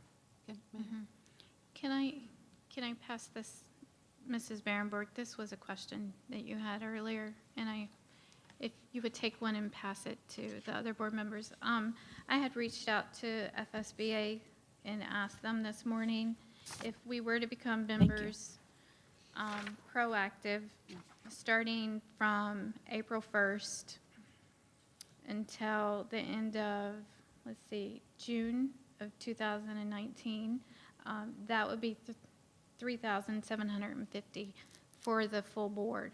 Or if there are board members that would not want to join FSBA and utilize their counsel during these times, they can opt out of not becoming a member. But that's just till the end of this year. If we were to have a search that would go into next year, we would have to be members for the next year, starting July 1st of 2019. Not all board members would have to be members. Correct, but these figures reflect from now until June 30th, 2019, not July 1st, 2019 through June 30th, 2020, when the search may be occurring, and we don't know that yet. Correct. However, they would make themselves available during the next few months, and if we were members, to be able to approach them and bounce questions off of, whereas right now, we really don't have anyone that we can bounce questions off of from an experienced board member that's neutral. Can I ask, I don't think we have the budget for this in our budget, so where would we take the money from if we were going to do this? Because I agree with you, I think it's going to go past July 1st if you're looking at this timeline. And if you're looking at this timeline, then we're looking at thousands of dollars here that we could be giving, to our teachers or our CWA employees. I'm concerned about where the money's going to come from. May I? Yes. This may not be the opportune time, or maybe it is because that's where, what we're discussing. The Florida Auditor General's report that just came out, I don't know if you all had a chance to read it. I read through some of it, but Dr. Rendell explained to me today essentially what happened with that report, and that's ending fiscal year 2018, is that somehow or another they found essentially, in layman's terms, an extra about $1.5 million that was not scheduled in the right place, and they found it. So that's going to reflect on, in a positive, for our fund balance. Hold on. That's going to reflect positively in our fund balance. It's going to actually raise our fund balance. We don't know where. Dr. Rendell is actually working on a letter that hasn't come to us yet. So that's why I said this probably wasn't the place to talk about it, but where are we going to get the money? It's possible that it might come from there. Now, moving forward into our new budget, I know that the previous boards did not want a budget for the board as a whole, board corporate. But we are different. We are a different board than the previous board. We are all interested in training, and, we're working really hard. And Dr. Rendell and I talked about possibly increasing the board budget. That may very well come from this extra 1.5 million or 1.87 million, whatever it is. We don't know. I don't know. He's going to prepare a letter and give to us, which hasn't come out yet. He's working on it, probably as we speak. But putting him on the spot, but maybe, just maybe, and I'm not for becoming a member, but maybe, just maybe, it would come from there. Just for clarification, the audit report went to all board members, I think it was on Thursday. That's correct. So and that's public information. It is. Okay. Dr. Rendell, I'm sorry, I don't want to say the wrong thing. Can you speak to that a little bit, what the results of that report? I think that would be getting off topic. Okay, We all received that report. It was Okay. in the report. It's public information. okay, So you are absolutely correct. It was, the district had misreported about 1.7, I thought it was. okay. So I can remember, 1.5 or 1.7. But it's a lot of money It's a lot of money. to So we could find. possibly work on negotiations and still whatever.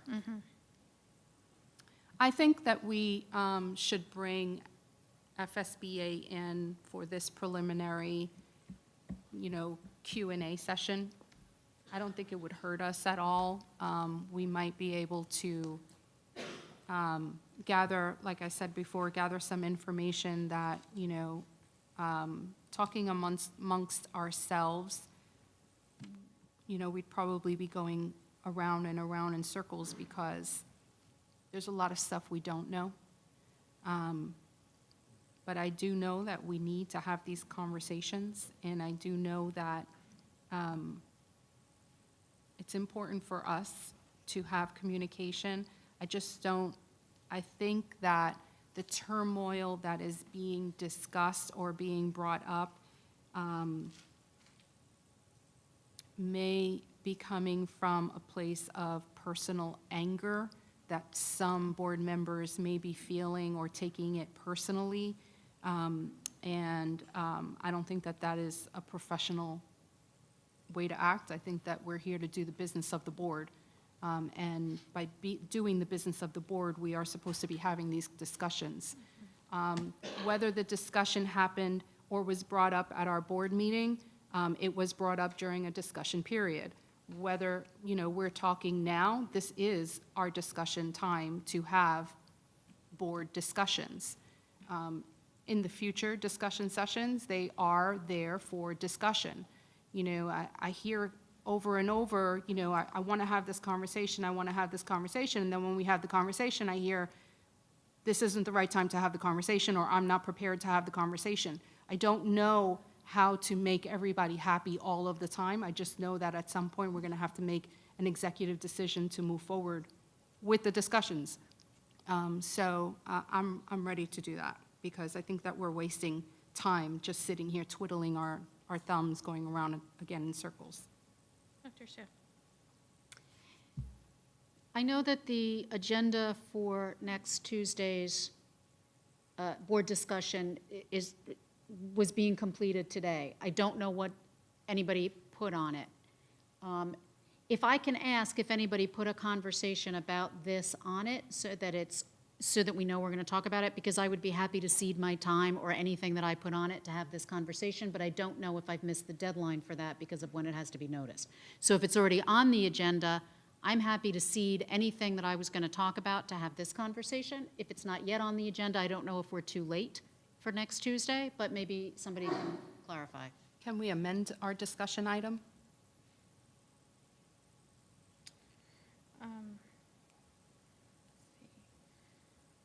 Mrs. Esplin has posted our discussion session as of 5:48 today. And the backup is with all our items that we were going to discuss. If we wanted to amend it and there was consensus, we can amend it for conversation to continue, but what would the conversation be? What I think would be the conversation, my opinion only, is it is to gain clarity on if we are to have a search, when and how we anticipate that happening and under what conditions.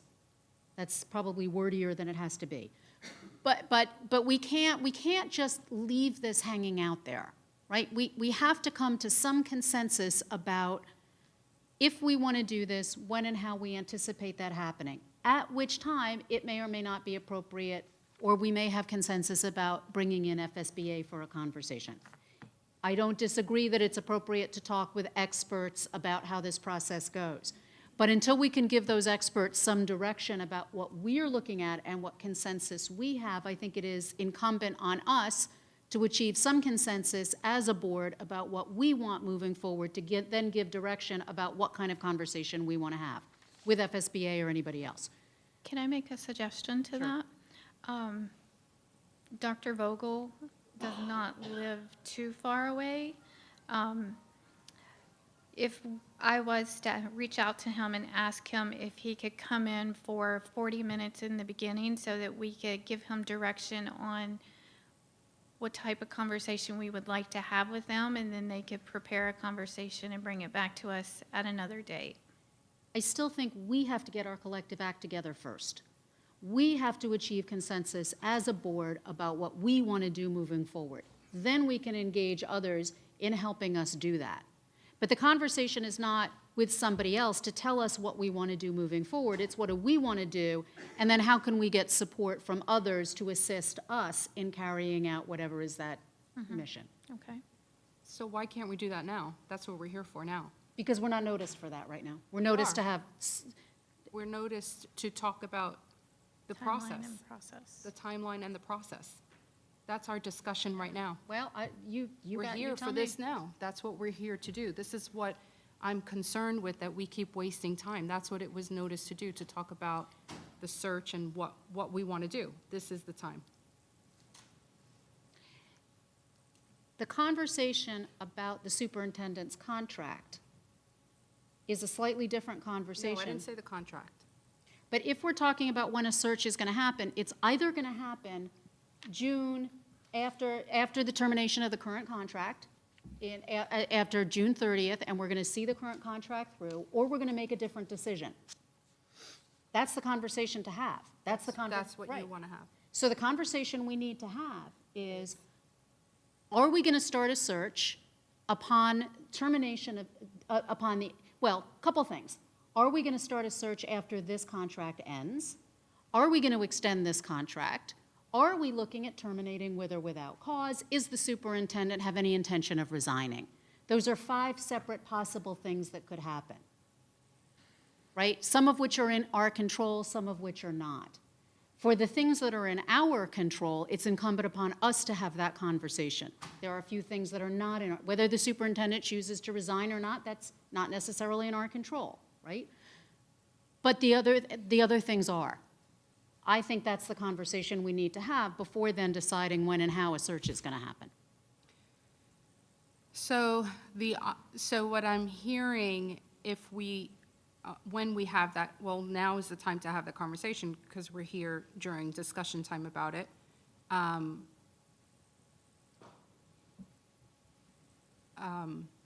You had so many points in there. If we were to begin the discussion about renewing or non-renewing, are we talking about amending his contract to move that date up forward as a result of all of this? I don't think we have the option to do that.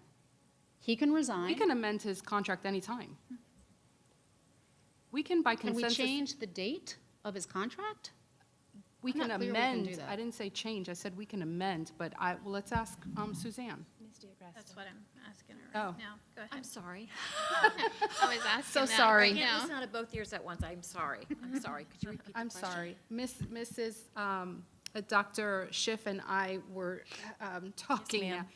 We don't know, is the superintendent's contract, can it be amended to move the renewal date up?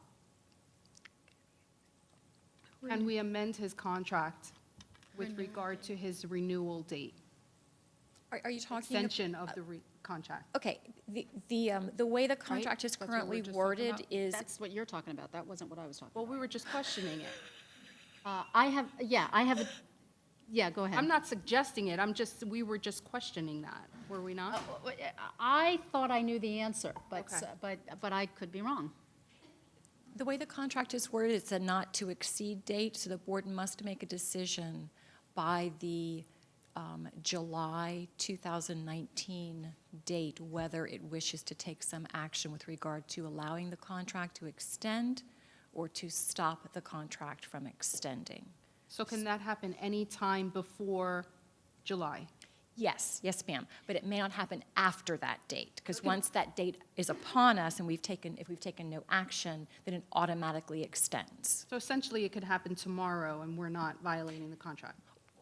A duly noticed meeting. Duly noticed, right.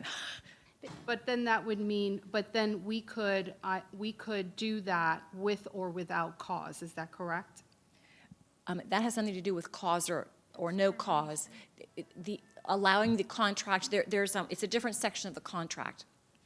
There's a provision in the contract that talks about simply the term of the agreement, nothing else, just the term of the agreement.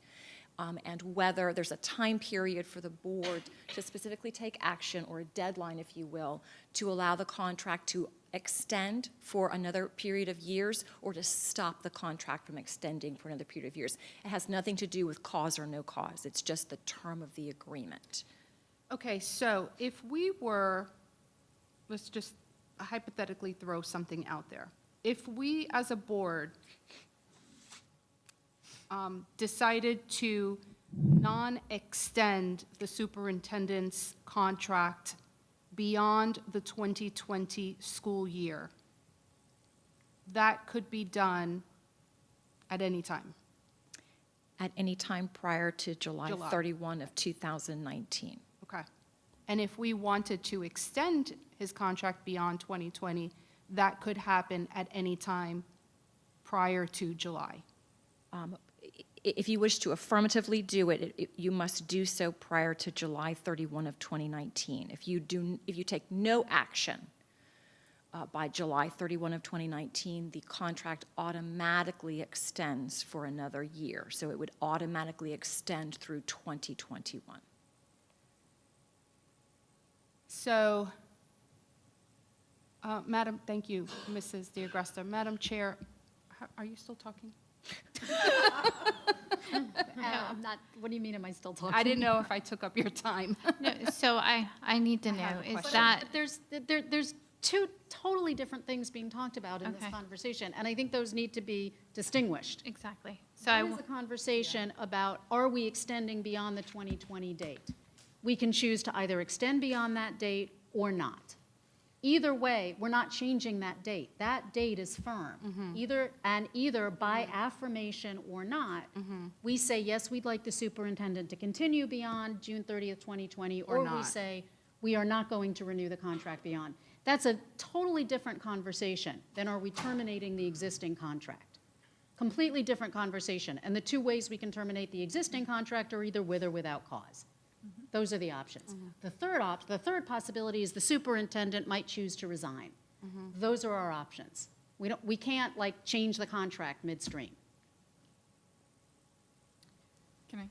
go ahead. Not only that, but one is more costly than another. Correct. I want to point that out as well. So again, take our time, make a good decision. Let's Well- think about everything. I do see the benefit of,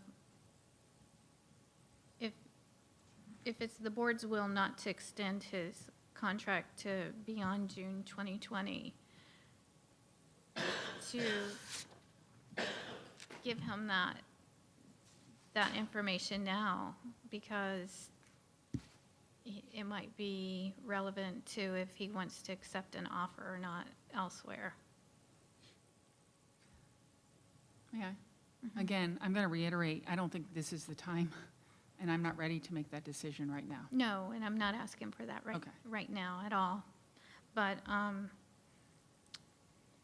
there is a question on the table asking about having another discussion on this, so I'm trying to clarify, so I'm not accused of unilaterally putting information together that wasn't asked to be put together. So I'm trying to understand, what type of information do you want me to get together for the next meeting, and when would you like that next meeting to be?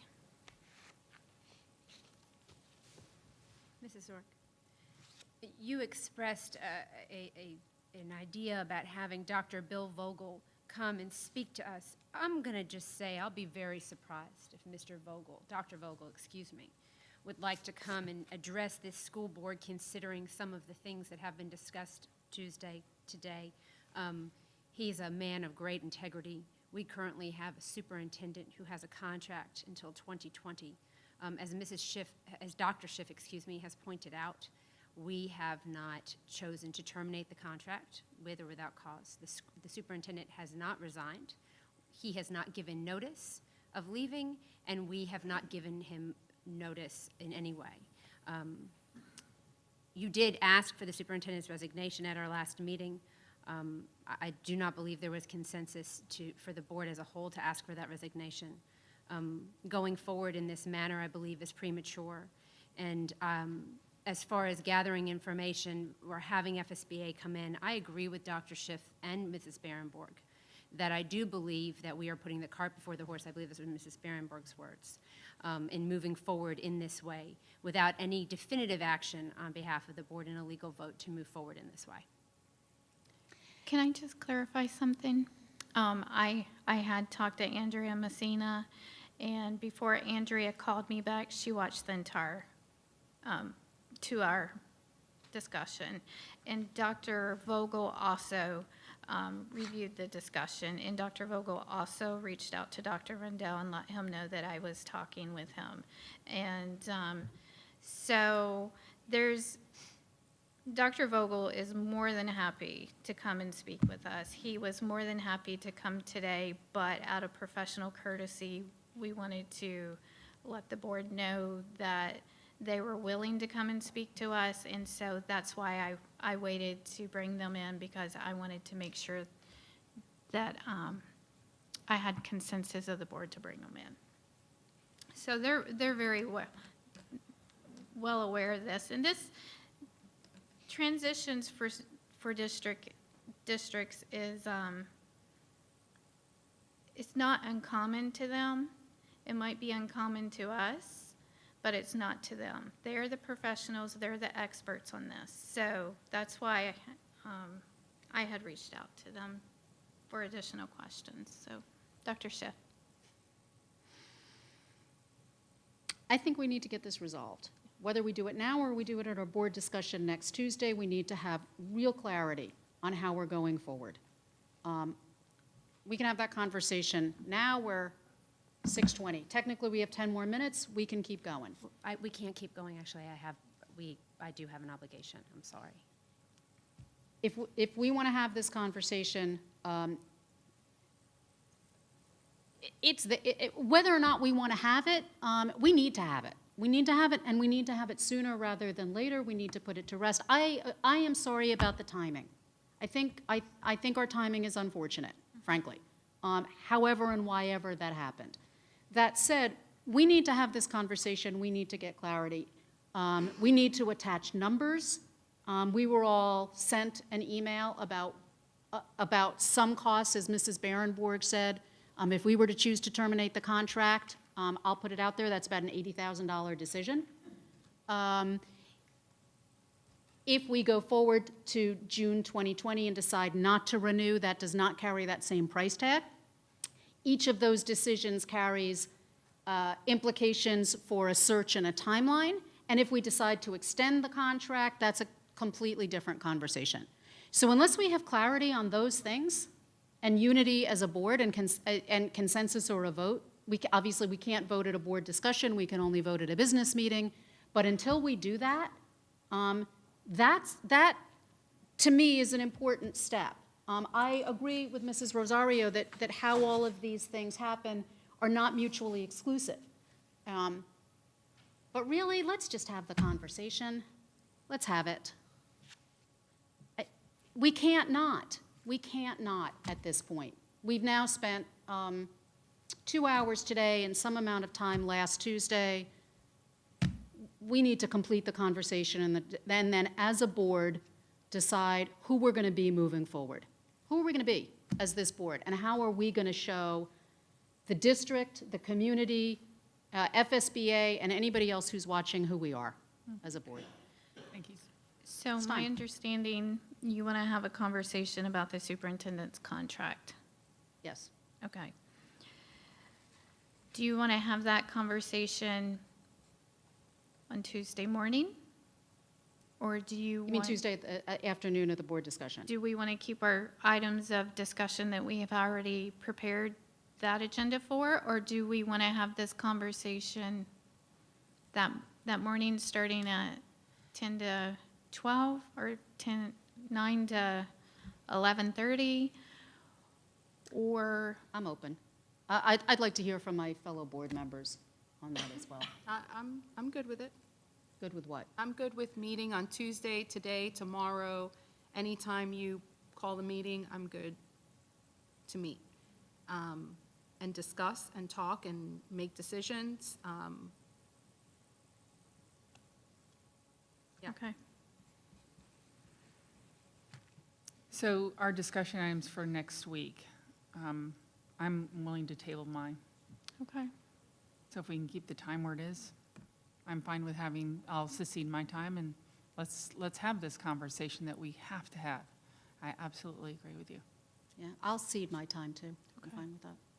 I will too. I will as well. Are we going to, and that's fine, we can use that, we have an enormous amount of discussion. Being members of FSBA would probably be very beneficial for this school board, for some comparison about the amount of discussion that we have compared to other districts. If we are going to be discussing the superintendent's contract, I know that Dr. Schiff has expressed before that data is very important to you in decision-making. And I know Mrs. Barenborg has also expressed that. How will we be incorporating data and school district performance and student performance in that discussion? Madam Chair. May I? Go ahead. If a decision is made without cause, you don't need data. Thank you, Mrs. Rosario. I just asked the Madam Chairwoman, Mrs. Zork, how we will be incorporating data. We ask our teachers to use data to inform their practices in the classroom. We ask our principals to use data to make decisions on their campus, and it would only be right that we use data in analyzing the performance of our superintendent. So I would just like to know how we plan to incorporate data in the decision-making process of how to move forward with our superintendent and his contract. The superintendent does have an outline of his goals and how he's going to go about his goals. Go ahead. I would caution we're getting into a really tricky area right here. We can, if we have a conversation about extension, termination with cause, or termination without cause, termination with cause requires us to demonstrate that the superintendent has in some way failed to meet the obligations of his contract or the directions of the board. Termination without cause doesn't require any of that. We can make the decision because, for whatever reason we want, and we don't have to publicly in any way to say that this is based on one or another piece of data. We may want to do that work privately to come to our individual conclusions, but when we voice what it is that is our preference moving forward, we are not required, and may or may not want to exercise that work publicly, for legal issues, frankly. And then third, if the superintendent decides that he wants to take another course of action, he can do that. But to have this conversation, we will each, as individual board members, come having done all of the work and all of the research and had all of the conversations that we want to have that will go into what we think is important in making that decision moving forward. And I don't know that it requires publicly noticed data to do that. Ms. I would like DeGresta, to- Mrs. Diagresta, her and I had some conversation about going into details, so I would like her to share. Oh, you're talking about me. I'm sorry. I thought you were talking about Dr. Schiff. No. I'm sorry. What was the look on your face like? I'm sorry. I No, you completely and I missed- had that conversation about legal. This is really up to the board to define your meeting, the topic of your meeting, or the discussion of your meeting, possibly for next Tuesday during your 12 o'clock meeting. Whether it's going to be a review of data, a review of goals, review of accomplishment of those goals, or if it's simply going to be a discussion about whether or not the superintendent's contract will be extended for a period of time. I mean, that's up to the board to decide. That's a good way of putting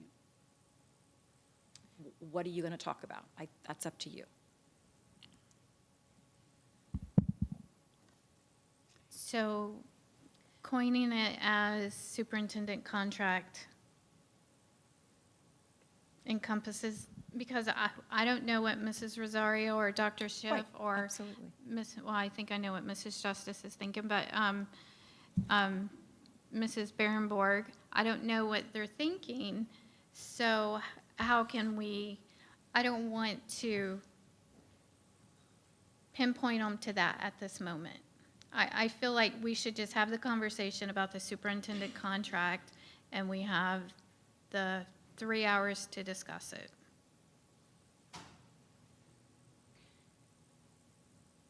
Go ahead.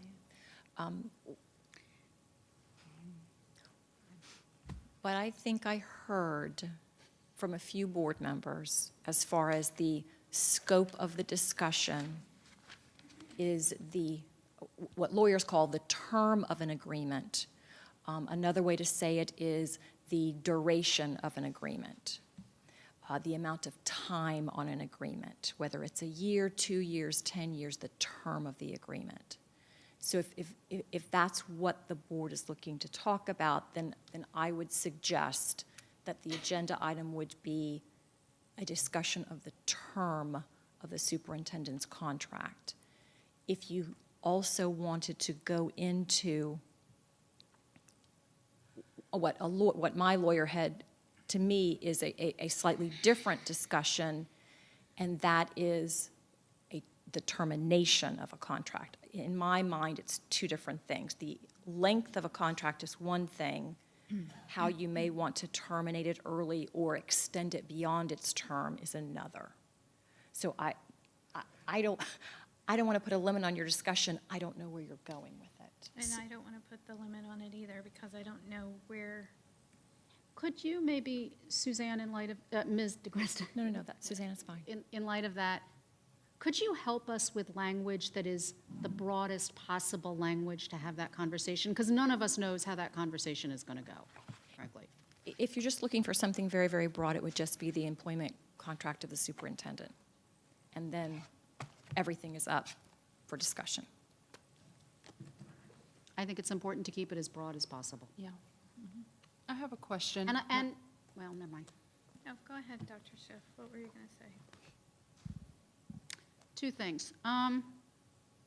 For those who are affected by this conversation, which is kind of everybody in the room, and everybody who's watching,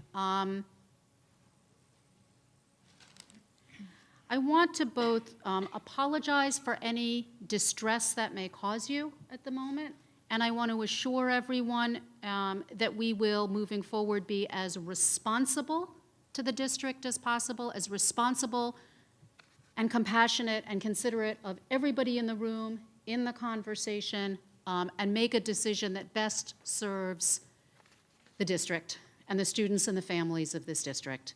And I want it clear that that's our priority.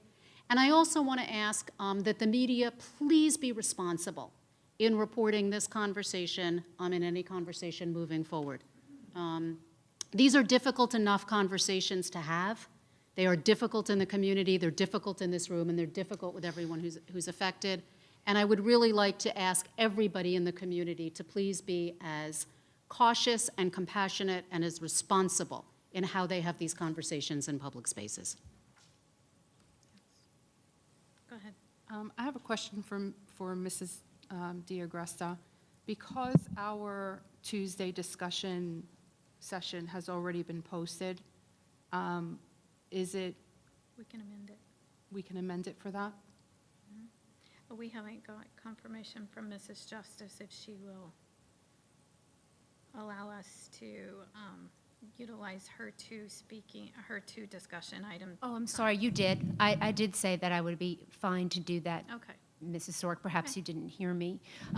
I would normally love to continue this conversation, but I do, in fact, have an obligation with my family. We did have a time certain end of 6:30.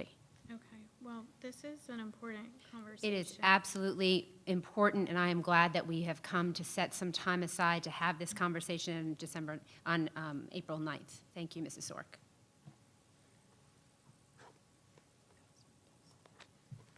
I believe we set the time certain end time for you, Dr. Schiff. You said that you had a long day tomorrow, a 12-hour day, I and we do, had set but- a time.